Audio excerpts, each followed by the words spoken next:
Patuloy na dumarami ang bilang ng mga natatanggap na reklamo ng grupo ng mga overseas Filipino workers sa mga nawawalang balikbayang boxes ng mga Pinoy abroad na ipinapadala nila sa Pilipinas.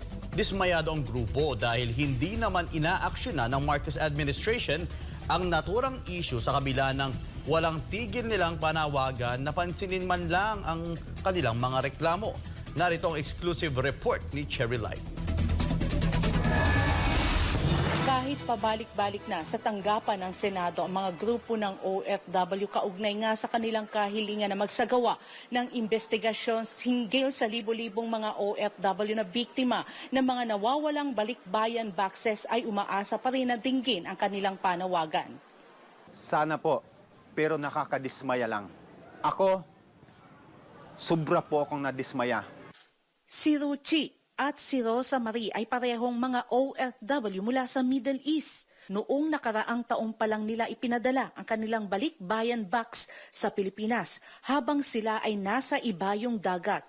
Pero ang masakit dyan, kahit nakauwi na sila sa Pinas ngayong taon, ang balikbayan boxes na inaasahan ng kanilang pamilya na katas ng kanilang pinaghirapan ay nagmistulang bula na basta nalang naglaho sa isang iglap.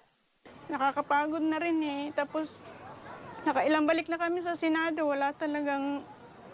Walang aksyon. Kumbaga, pinasapasa na lang kami kung kani-kanino. Tapos, nagkarating na rin kami sa Baguio.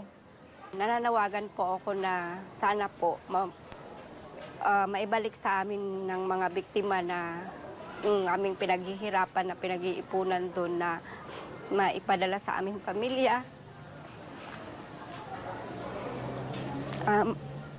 Marami po sa mga kasama ko sa bahay na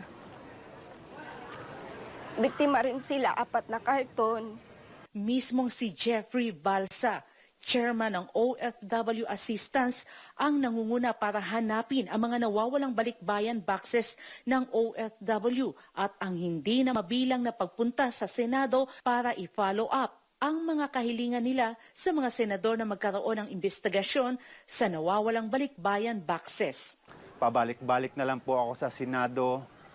Hindi po ako nagsasawa para tumulong sa ating mga OFW, pero wala pa rin pong investigasyon until now. So hanggang kailan kami maghihintay? Kailangan pa bang mag-viral kami? Kailangan pa ba mayroong magbuwis na buhay sa aming mga OFW? Paliwanag ni Balsa, nagtuturuan ang mga cargo shipping company sa abroad at sa Pilipinas kung bakit hindi nakakarating ang mga balikbayan boxes ng mga OFW sa dapat nitong destinasyon. Hinahayaan din ng mga shipping company na ang Bureau of Customs na ang magdesisyon kung dapat bang abandonahin o i-auction ang mga balikbayan boxes. Si cargo sa abroad, mangungulikta ng balikbayan boxes, mangungulikta ng, siyempre, kasama bayad, mangungulikta ng bayad, tapos ipapadala sa container. Pagdating dito sa Pilipinas, itong si cargo, ang sinasabi nitong mga local forwarder, hindi nagbayad sa kanila. Kaya ito naman si local forwarder ngayon is hindi niya ngayon matubos-tubos yung kailangan ng mga bayaran doon sa Bureau of Customs. Kaya natingga na po, kaya inaabot ng mga 1 taon. Matatandaan na nitong Marso ay naghain ng resolution si Senator Lito Lapid para maimbestigahan ng Senado ang reklamo ng libo-libong OFWs na pagkawala ng kanilang ipinadalang balikbayan boxes. Sa kanyang Senate Resolution number 950, kasama din sa nais ni Lapid na mabigyang kasagutan ay ang mga insidente ng pagkawala ng ilang laman ng balikbayan boxes. Ngunit ang nasabing resolution hanggang ngayon ay hindi pa ramdam ng mga OFW. Nadismaya ako sa administrasyon. Bakit napakatipid nyo ng aksyon sa aming mga OFW? Di ba? Bagong bayani kami.